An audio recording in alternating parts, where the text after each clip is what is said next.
Jeg kan ikke se noget, fordi lyset er mørkt. Mit liv rejser igennem en sang,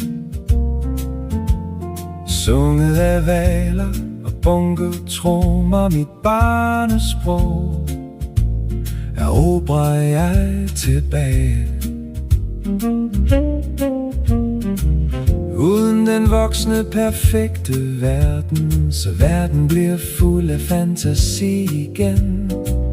Sødt og hyggeligt, siger min ven, som er i røret, når jeg mest mangler ham. Jeg græder en tår i aften på grund af 2 ting: en musling med havesbrusen i,